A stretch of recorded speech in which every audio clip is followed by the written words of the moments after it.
예수님의 이름으로 기도합니다. 아멘. 이사야서를 공부하기 전에 세 가지를 말씀을 드리겠습니다. 기록해 두셔도 좋고 머리에 기억하셔도 좋고 가슴에 새겨 두셔도 좋은데 이 세 가지를 꼭 붙들고 가셔야 된다라고 하는 겁니다. 첫 번째로는 이사야의 뜻은 여호와는 구원이시다라고 하는 뜻인데요. 이사야서 내용이 전체로 하나님이 심판하시지만 구원하신다고 하는, 그래서 여호와는 구원이시다. 근데 이사야서를 쭉 읽고 공부를 하다 보니까 거기다 첨가될 말이 있어야 될 것 같아요. 그게 뭐냐면 절대적 구원이시다. 이제 이사야와 함께 예언했던 예레미야, 호세아, 미가 이런 사람들 시대에 하나님께서 너희들을 죄를 지었으니까 벌 받을 거야. 진짜로 벌 받습니다. 근데 벌 받고 끝나는 게 아니라 벌 받고 고개 숙이고 있는 그들에게 하나님이 일방적으로 찾아와셔서 구원하시고 회복하는. 또 우리가 지금 창세기를 공부하고 있는데 하나님은 아담이 범죄하니까 누구예요? 노아를 또 부르셨어요. 또 노아가 범죄하니까 이제 아브라함을 부르시고 우리가 아브라함까지 지금 보고 있는데 하나님은 우리가 죄졌다고 버리시는 것이 아니라 벌에 대해서 심판, 벌에 대해서 철저하게 응징을 하시지만 버리지 아니하시고 찾아오시는 하나님이시더라고요. 예수님이 이 땅에 오신 것은 우리가 잘못해서 벌을 받았지만 일방적으로 아들 보내셨어요. 일방적으로 우리를 구원하시는. 그러니까 우리가 믿는 하나님은 심판하시지만 일방적으로 구원하신다라고 하는 얘기를 이사야를 통해서 얘기를 하고 있습니다. 이게 첫 번째. 여러분 이사야의 뜻은 뭐예요? 하나님이 구원하신다. 여호와는 구원인데 일방적인 구원이에요. 여러분 삶 가운데 하나님이 여러분을 일방적으로 구원하신다고 하는 것이 성경의 약속이시니까 여러분은 반드시 구원받습니다. 아멘. 자, 두 번째로는 이사야의 시대적인 배경이 있습니다. 즉 이사야서라고 하는 게 뚝 떨어지는 것이 아니라 이 이사야서의 말씀이 기록된 그 시대적인 배경을 머릿속에 좀 집어넣으셔야 여러 가지로 이해가 됩니다. 자, 시대적인 배경은 아주 간단합니다. 이스라엘의 배경은 남쪽과 북쪽이 갈라지고 따로따로 이제 살다가 북쪽이 멸망해 가는, 거의 멸망할 무렵과 남쪽 유다는 아직 멸망하지 않은 그런 배경을 기억해 주세요. 그러니까 북쪽은 거의 멸망해 가는, 그 멸망에 가깝고 남쪽 유다는 아직 좀 멀쩡한 시기이고요. 자, 그 당시에 이제 이스라엘 밖에 그 강대국을 머릿속에 이제 집어넣으셔야 됩니다. 이거는 이제 외우셔야 돼요. 방법이 없어요. 자, 아수르. 따라서 아수르를 바벨론이 멸망시킵니다. 네, 아수르, 바벨론. 자, 바벨론을 또 페르시아라고 하는, 성경에서는 파사라고 하는데 그냥 헷갈리니까 페르시아라고 할게요. 고레스라고 하는 사람이 이제 멸망시키게 됩니다. 요 아수르, 바벨론, 페르시아 요 세 시대의 역사가 이사야에 들어있어요. 요 시대적인 배경을 모르면 이사야서가 이해가 안 되니까, 자, 아수르를 누가 멸망시켜요? 바벨론을 누가 멸망시켜요? 페르시아. 파사가 페르시아예요. 다시 아수르를 누가 멸망시켜요? 바벨론을 누가 멸망시켜요? 페르시아가 어떤 나라를 멸망해요? 바벨론이 어떤 나라를 멸망해요? 아수르. 내 머릿속에 들어있는 것은 역순으로 했을 때 생각이 나면 암기가 된 겁니다. 자, 아수르를 누가? 바벨론을 누가? 페르시아가 어떤 나라를 망하게 해요? 바벨론이 어떤 나라를 멸망시켜요? 아수르. 잘하셨어요. 돈 있으면 빵 사드세요. 자, 그러니까 북이스라엘, 지금 이게 머릿속에 들어가야 이제 이게 되는 거예요. 세 가지 중에 벌써 이제 두 가지 얘기하고 있어요. 북이스라엘이 멸망할 때, 남유다는 아직 건재할 때, 그리고 아수르라고 하는 나라가 생겼고, 이 아수르를 바벨론이 멸망시키고, 바벨론을 이제 페르시아가 멸망시키는 그 역사입니다. 그 다음에 이제 참고로 페르시아를 누가 멸망시키냐면, 그리스. 알렉산더 대왕이라고 하는 그리스, 그리고 그리스를 누가 멸망시키냐? 로마. 네. 제가 그 신약 성경 중에 그리스 시대, 로마 시대, 이게 제 전공입니다. 여튼 뭐 그건 중요한 거 아니고, 자 로마까지 아수르 다음에 바벨론. 뭐 같이 해봐요. 시작. 아수르, 바벨론, 페르시아, 그리스, 로마. 요것만 딱 머릿속에 넣으면 구약과 신약, 특별히 이제 뭐 대선지서 이사야, 에레미야가 에스겔, 뭐 다니엘, 뭐 여기 대선지서는 여기에 다 해당이 됩니다. 다시 한 번만 반복하고 요것만 해야 머릿속에 넣어야 되니까 아수르, 바벨론, 페르시아, 그리스, 로마. 아수르, 바벨론, 페르시아, 그리스, 로마. 세연이 시작. 아수르, 바벨론, 페르시아, 그리스, 로마. 네, 자 이렇게 해놓으시고요. 그런데 이사야서를 보시면 이제 여러분들이 가지고 계신 이사야서는 1장부터 66장까지 되어 있잖아요. 근데 캐톨릭 성경 이사야서를 보면 1장부터 39장까지를 제1부라고 되어 있어요. 궁금하신 분 제 방에 오시면 제가 캐톨릭 성경이 몇 개 있거든요. 그리고 어젯밤에 사모님 뭔 책을 그렇게 많이 갖고 오냐 그러는데 그 캐톨릭 성경을 제가 가서 좀 봤습니다. 자, 66권 중에 1부가 1장부터 39장까지, 그 다음에 또 이사야 2부가 40장부터 54장까지, 그리고 3부가 55장부터 66장까지. 왜 우리는 1장부터 66장까지인데 캐톨릭은 이렇게 세 개로 쪼개놨느냐? 성경을 읽어보니까 1장부터 39장까지가 그 이스라엘이 멸망당하기 전의 얘기가 나와요. 그리고 40장부터 54장까지는 포로에 끌려가가지고 고생하는 얘기가 나와. 그리고 55장부터 66장까지는 포로 생활이 끝나서 돌아오는데, 이 포로 생활은 아까쯤에 아수르, 바벨론, 페르시아의 왕이 돌아오라고 해서 돌아오는 얘기가 55장부터 66장까지니까, 즉 에레미야 1장부터 66장까지는 200년의 역사가 들어가 있어요. 그러면 여러분 이사야가 200년 동안 앉아가지고 이 이사야서를 쓴 건 아니잖아요. 이제까지 우리가 어렸을 때 처음에 신학할 때는 그렇게 배웠는데 지금은 그렇게 얘기하는 사람이 거의 없어요. 그래서 1장부터 39장까지는 이사야가 썼고 40장부터 54장까지는 이사야의 제자들이나 이사야의 정신을 물려받은 사람들이, 그러니까 우리 교회로 예를 들자면 제가 죽고 세연이가 이제 2대 목사님이 돼가지고 그 목회를 그렇게 하는 그 정신 가지고 뭐 그렇게 이해하시면 될 것 같아요. 그래서 제 이사야서, 근데 또 55장부터 66장까지는 또 달라. 포로에서 돌아와서 이스라엘 내에서 신앙생활하는 얘기니까 제3 이사야. 그 첫 번째 이사야의 신학과 신앙을 전수받은 그 무리들이 기록했다라고 해서 이사야 1장부터 66장까지를 세 부분으로 나누고 있습니다. 아셨죠? 뭐 그냥 잊어버려도 좋으신데, 그러면 이걸 세 개로 왜 나눠서 설명하냐면 1장부터 39장까지는 심판을 말하는 거예요. 너희 망한다. 넌 망한다. 그리고 진짜 40장에 망해가지고 포로 가서 축시하게 고생하는 얘기가 54장까지 나옵니다. 그러면서도 그 포로 생활하면서 하나님이 이제 너희가 죄값을 치렀으니까, 네가 너희들이 나에게 잘못한 걸 알았으니까 내가 이제 용서해주고 다시 회복시켜줄게. 그 얘기가 나와요. 그러다가 55장부터 66장까지는 완전히 회복이다. 너희는 완전히 회복이고 예루살렘에서 회복시킬 것이고 이방 사람들도 다 나를 섬길 것이다 라고 하는 그 회복의 말씀이 있다라고 하는 겁니다. 목사님 길게 얘기했는데 정리하면 뭐예요? 1장부터 39장까지, 그 다음에 40장부터 54장까지, 55장부터 66장까지가 150년, 50년 해가지고 약 200년의 차이가 나지만, 그러나 한 주제는 우리가 잘못하면 심판을 받지만 하나님이 일방적으로 회복시킨다, 그런 얘기라고 하는 겁니다. 좀 낯설고 어렵더라도 한번 이렇게 개론적으로 들으시고 이제 들어가도록 하겠습니다. 그러니까 여러분 이사야 1장부터 66장까지 길지만 놓치면 안 돼. 아, 잘못해서 벌을 받는구나.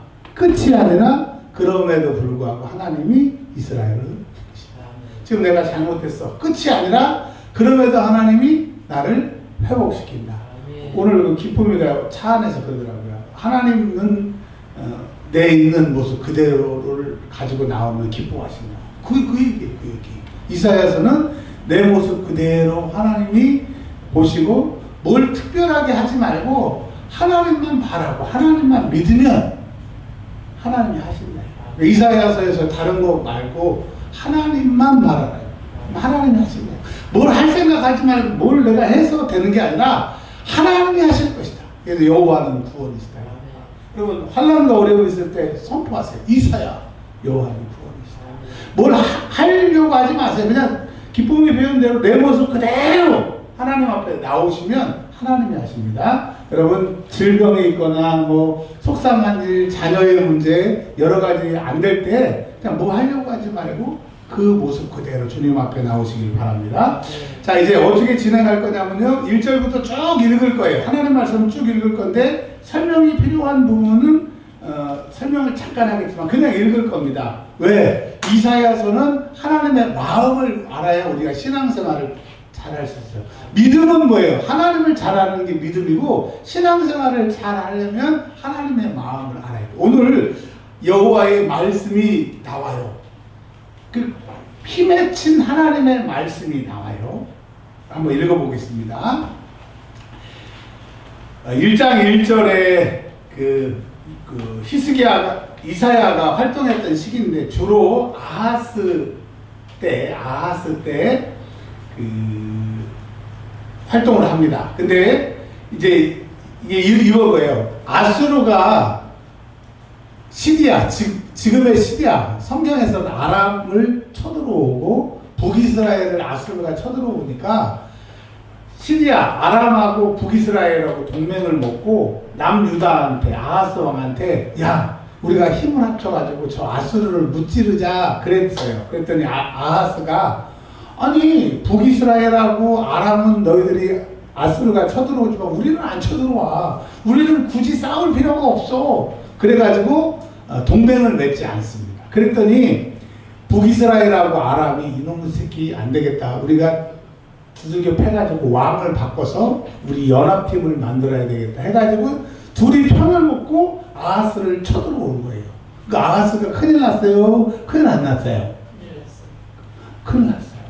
그래서 아하스가 아수르한테 사람을 보내가지고 나 좀 도와주세요. 하나님이 그러지 말라 그랬는데 하나님을 의지하라고 그랬는데 하나님 의지 안 하고 아수르에 나 좀 도와주세요 하는 그 시대적인 배경을 가지고 갑니다.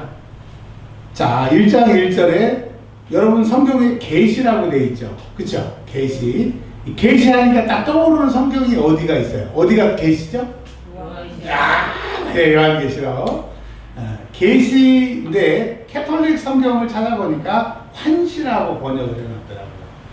자, 캐톨릭에서는 환시, 환상으로 앞으로 일을 봤다라서 환시라고 그랬고, 우리 그 개혁 개정, 우리 개신교에서는 계시라고 그랬는데 계시는 뭐예요? 앞으로 일어날 일을 보여주시는 거예요. 즉 감춰진 비밀을 열어주시는 거예요.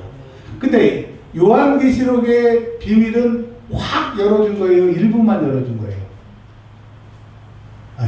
넘어갈게요. 지금 그 다니엘서는 일부만 보여준 거고 요한계시록은 확 보여준 거잖아요. 근데 이 이사야서도 확 보여준 거예요. 앞으로 일어날 일을 확 보여준 거예요.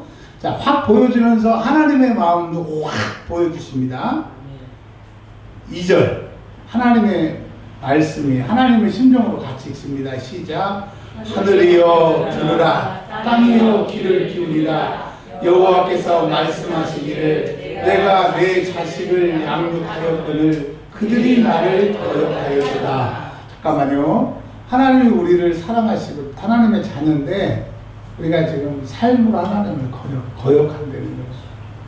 3절 소는 그 임자를 알고 나귀는 그 주인의 구유를 알건만은 이스라엘은 알지 못하고 나의 백성은 깨닫지 못하는도다. 지금 여러분 이사야의 말씀을 듣는 남유다 사람들도 들어야겠지만 지금 나에게 하나님이 이사야서를 듣게 하시는 거예요. 하나님 지금 나에게 지금 이런 마음이시라는 거예요. 자, 4절 슬프다 범죄한 나라요 허물어진 백성이요 행악의 종자요 행위가 부패한 자식이로다. 그들이 여호와를 버리며 이스라엘의 거룩하신 일을 만홀히 여겨 멀리하고 물러갔도다. 왜 기도 안 해? 이 목사 너 나 버린 거야. 나를 만홀히 여기는 거고 멀리하고 물러가는 거야. 주님은 이렇게 말씀하시는 5절 너희가 어찌하여 매를 더 맞으려고 폐역을 거듭하느냐. 온 머리는 병들었고 온 마음은 피곤하였으며 발바닥에서 머리까지 상한 곳이 없이 상한 것과 터진 것과 새로 맞은 흔적뿐이거든. 그것을 쌈이며 기름으로 부드럽게 함을 받지 못하였도다. 지금 우리 상황이 그렇지 않습니다. 딱 저한테 맞는 것 같아요. 7절 너희의 땅은 황폐하였고 너희의 성읍들은 불에 탔고 너희의 토지는 너희 목전에서 이방인에게 삼켜졌으며 이방인에게 파괴된 같이 황폐하였고 내가 살고 있지만 은행에다 막 이자를 몇백만 원씩 교회도 그렇고 제 삶도 그렇고 그냥 내 거라고 명의만 돼 있지 전부 다 일하고 쇠빠지게 해가지고 다 가져가는 거예요. 뭐 수고만 남는 게 없는 거예요. 8절 딸 시온은 포도원의 망대같이 참외밭의 원두막같이 에워싸인 성읍같이 겨우 남았도다. 그냥 여름설이 수박 다 털어가고 그냥 겨울에 그 음산하게 남은 나의 상태, 우리의 상태가 남았어요. 9절 시작 만군의 여호와께서 우리를 위하여 생존자를 조금 남겨두지 아니하였더라면 우리가 소돔 같고 고모라 같으리로다. 아멘. 이제 이사야서의 핵심이 뭐냐면 남은 자를 남겨두신다는 거예요. 하나님이 안 남겨놓으시면 딱 끝나는데 하나님 우리에게 작은 믿음을 신앙을 남겨주셔서 회복시키신다고 하는 겁니다.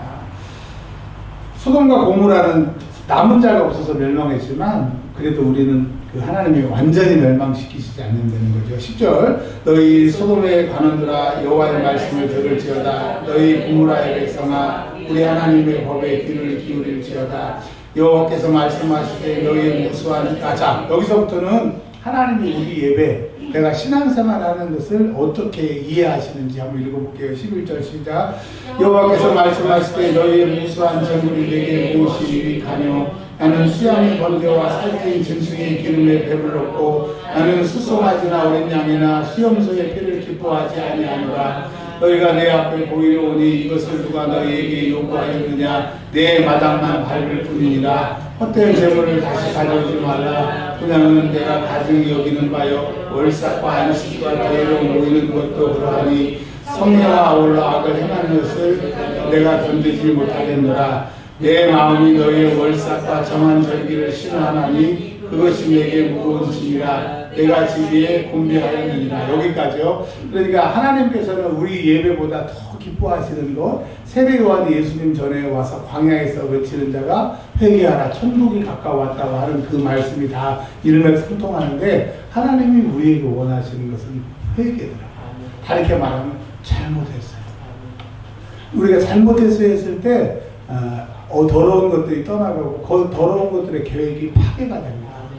와, 요즘에 느끼는 것이 하나님이 우리 예배에 찬양을 받으시지만 그것을 한마디로 믹서기에 갈아서 엑기스만 자른다면 잘못했어요. 여러분 기도할 때 하나님 잘못했어요. 이거 시작하세요. 기도가 잘 되고요. 그때 묶였던 것이 풀리고요. 하나님의 은혜가 한없이 들어와요. 그러니까 여러분 비법을 가르쳐드리는 거예요. 성경에서 말하는 비법. 기도할 때 뭐라 그래요? 하나님 잘못했어요. 한번 해볼게요. 시작. 하나님 잘못했어요. 잘못했잖아요. 진짜 하나님한테 잘못했잖아요. 저 진짜 하나님한테 엄청 잘못했거든요. 한 번만 시작. 하나님 잘못했어요. 하나님은 그걸 원하신다는 거예요. 그 다음에 15절인가요? 15절? 네, 15절 시작. 너희가 손을 들 때 내가 내 눈을 너희에게 가리고 너희가 많이 기도할지는 내가 듣지 아니하니 이는 너희의 손에 피가 가득합니다. 그러니까 잘못했습니다 했을 때 내 손에 묻은 피가 용서받게 되고 우리의 귀를 가리셨던 귀가 열리게 되고 우리를 안 보셨던 눈이 보이게 되는 회개가 하나님을 만나는 거더라고요. 그러니까 여러분 무조건 기도할 때 하나님 잘못했습니다. 그냥 기도가 잘 안 되면 하나님 잘못했습니다. 하나님 잘못했습니다. 하나님 잘못했습니다. 이거 몇 분 안에요. 팍! 통곡이 터지고 하나님의 음성이 들립니다. 아셨죠? 여러분 시간 내셔서 아무도 없을 때 예배당에 오셔서 하나님 잘못했습니다. 하나님 잘못했습니다. 한 20-30분만 해보세요. 통곡이 나오고 하나님의 음성이 들려질 거예요. 여러분 이번 한 주간 동안 한번 그런 은혜를 경험하세요. 주의 음성만 들으면요 살판 난다니까요. 우울증이 떠나가고 돈 없음에서 너무 괴로웠는데 그거하고 상관없고 그냥 이 땅에 사는 것이 천국 생활을 할 수 있어요. 주님 음성 하나면 됩니다. 여러분 그런 걸 경험하시길 바래요. 자 16절 너희는 스스로 씻으며 스스로 깨끗하게 하여 내 목전에서 너희 약한 행실을 버리고 행악을 그치고 17절 시작 선행을 배우며 정의를 구하며 학대받는 자를 도와주며 고아를 위하여 신원하며 과부를 위하여 변호하리라 하셨느니라. 이 시대에 높은 사람들이 불쌍한 사람들을 도와주지 않는 그런 시대의 삶을 말씀하고 있습니다. 19절 시작 여호와께서 말씀하시되 오라 우리가 서로 변론을 같죠. 너희의 죄가 주홍 같을지라도 눈과 같이 이어질 것이요 시름같이 붉을지라도 양털같이 희게 되리라. 너희가 즐겨 순종하면 땅의 아름다운 소산을 먹을 것이요 너희가 거절하여 배반하면 칼에 삼켜지리라. 여호와의 입의 말씀이니라. 아멘. 오늘 오전에 들었던 것처럼 예수님 말씀 하나면 다 해결되는 것처럼 하나님이 이사야 1장부터 1장 20절까지 한 말씀을 정리하면 이거예요. 회개하라. 그리고 순종하라. 너희가 순종하면 복을 받는 것이고 레위기에 있는 말씀처럼 거절하고 배반하면 버림받는 거예요. 자, 그래서 이사야서에 하나님이 우리에게 향하시는 말씀 회개해, 순종해. 따라서 하겠습니다. 회개해, 순종해. 하나님은 우리에게 원하시는 하나님의 마음을 알아야 신앙생활 잘할 수 있잖아. 회개해야 되는구나. 내가 순종해야 되는구나. 이렇게 말씀하고 계세요. 그리고 이제 21절부터 31절까지는 죄를 즐겨하고 하나님의 말씀을 버린 그 결과로 삶이 어떻게 무너지는지를. 그러니까 여러분 지금 내 삶이 우리의 삶이 무너졌다고 하면 죄 때문이에요. 회개하지 않고 순종하지 않아서 그런 거예요. 회복을 원하신다고 하면 우리가 어떻게 해야 될 것인가. 21절 시작 신실하던 성읍이 어찌하여 창기가 되었는고 정의가 거기에 충만하였고 공의가 그 가운데 거하였더니 이제는 살인자들 뿐이로다. 옛날에 우리 정말 금식하고 기도하고 기도원 가고 막 그냥 그 뜨거웠던 순간이 있었잖아요. 하루에 8시간씩 기도하고 막 그냥 가면 막 귀신 들린 사람들이 그냥 엘리베이터만 타도 막 오! 하고 도망가는 그런 잘 나가는 시대가 우리가 있었잖아요. 근데 지금은 그런 게 없잖아요. 왜? 거룩이 없으니까, 기도가 없으니까, 능력이 없으니까 그랬다는 거죠. 22절 시작 내 은은 찌꺼기가 되었고 내 포도주에는 물이 섞였도다. 내 고관들을 패역하여 도둑과 착하며 다 뇌물을 사랑하며 예물을 구하며 고아를 위해 신원하지 아니하며 과부와 생사를 수리하지 아니하는도다. 그러므로 주 만군의 여호와 이스라엘의 전능자가 말씀하시되 슬프다. 내가 장차 내 대적에게 보응하여 내 마음을 편하게 하겠고 내 원수에게 보복하리라. 하나님이 이제 아예 판사의 판결을 내린 거예요. 어떻게 하셨느냐? 보복, 적군들이 너희를 나한테 잘못한 것을 적군들이 너희한테 다 보복한다는 거예요. 그래서 아수르는 하나님의 징계의 채찍이라고 하는 겁니다. 이제 징계를 피할 수가 없어요. 근데 여러분 이제 이사야 2장에 읽어보고 6장을 읽어보면요. 하나님이 이사야를 보내요. 그러니까 이사야 6장에 내가 가겠습니다. 뭔지도 모르지만 가겠습니다. 그리고 하나님 내가 가서 뭐라 그럴까요? 이렇게 얘기해. 가서 막 외쳐. 근데 사람들이 못 알아듣게 외치고 회개하지 못하도록 외치래. 여러분 가서 회개하라 돌이키라 이게 아니라 가서 얘기하는데 못 알아듣게 얘기하고 절대로 돌이키면 안 되니까 가서 외치래. 하려는 얘기야 말라는 얘기야. 하려는 얘기인데 절대로 회개하면 안 된대. 근데 하나님이 이미 심판하시기로 결정을 합니다. 그러니까 이사야가 얼마나 답답하겠어요. 그러니까 잘못하면 너희가 벌을 받아야 돼. 그 다음에 이제 은혜가 임하는 것처럼 우리가 잘못했기 때문에 예수가 죽지 않고서는 해결이 안 되는 거야. 우리 예수 말고는 우리에게 방법이 없기 때문에 우리에게 예수가 필요한 거예요. 그래서 이사야서를 예수님이 자주 인용하셨잖아요. 그리고 이 이사야서를 알아야 신약성경이 열리기 때문입니다. 25절 시작 내가 또 내 손을 내게 들려 내 찌꺼기를 제물로 치듯이 녹여 정결하게 하며 내 혼자물을 다 제하여 버리고 그러니까 죄 지면 있는 거 싹 다 뺏게 되는 거예요. 26절 내가 내 재판관들을 처음과 같이 내 모사들을 본래와 같이 회복할 것이라. 그러한 후에야 내가 의의 성업이라 신실한 공울이라 불리리라 하셨나니. 이 얘기는 뭐예요? 너희 이제 아수르한테 심판당하고 바벨론한테 심판당하고 이제 페르시아한테 심판당하는데 내 종 고레스를 통해서 회복시킬 거야. 그러니까 죄는 반드시 심판이다.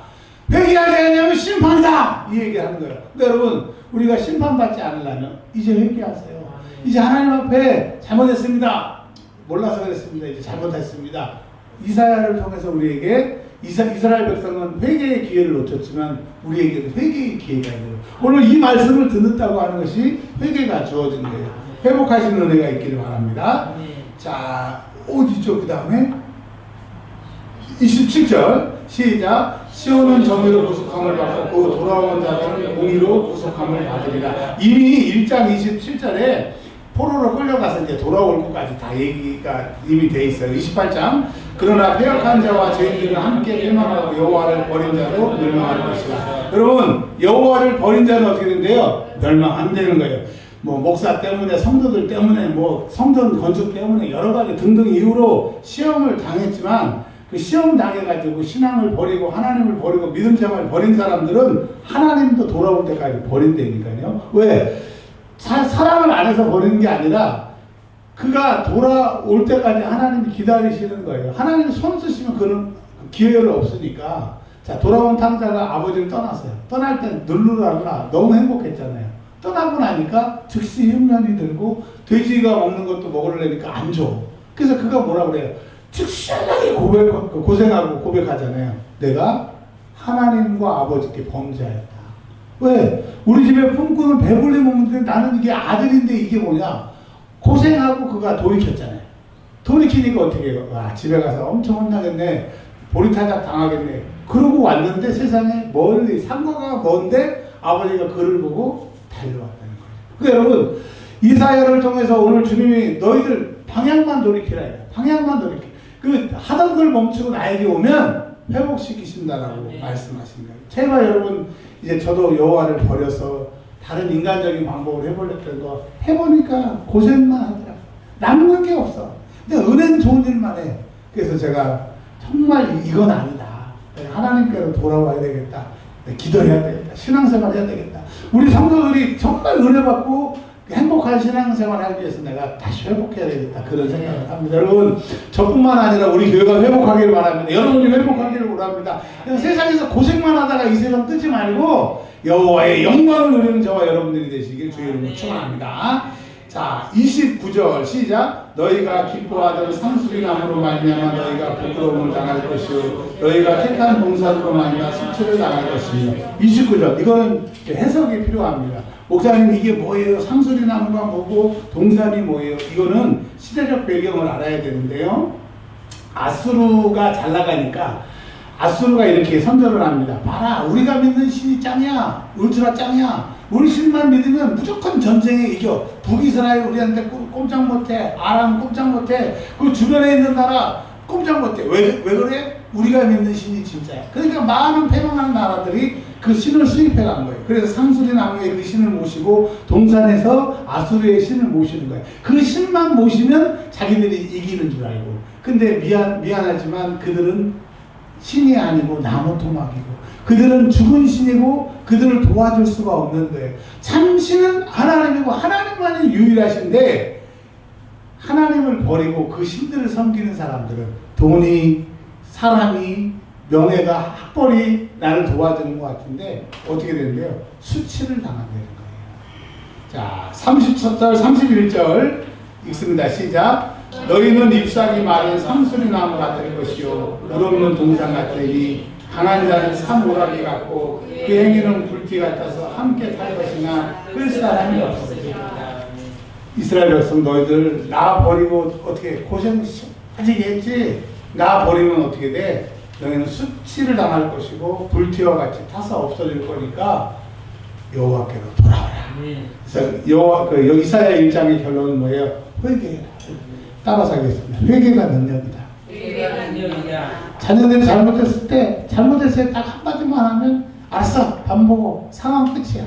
근데 못된 놈의 자식들은 절대로 잘못했다고 안 그래. 김을성 집사님 어렸을 때 어떻게 그런 얘기 잘 하셨나요? 안 하셨을 것 같아. 그게 제 생각인데. 자, 그러니까 여러분, 오늘부터 무조건 무릎 꿇고 앉으면 하나님 잘못했습니다. 회개하시길 바랍니다. 그리고 두 번째는 뭐예요? 하나님 말씀대로 내가 살겠습니다. 나에게 한번 기회를 주십시오. 그렇게 해서 그 기회를 잡아서 형통하는 사랑하는 은혜와 평강교회 교우들이 되시길 주의 이름으로 축원합니다. 이제는 우리 구주 예수 그리스도의 은혜와 하나님의 만극하신 사랑하심과 성령님 내주교통기로 충만케 하심이 오직 하나님 앞에는 회개가 능력이고 하나님의 도우심으로 나누는 삶을 살기로 다짐하고 순종하기로 다짐한 주의 사랑하는 백성들 위해 이제부터 영원토록 함께 하시기를 우리 구주 예수 그리스도의 이름으로 축원하옵나이다. 아멘.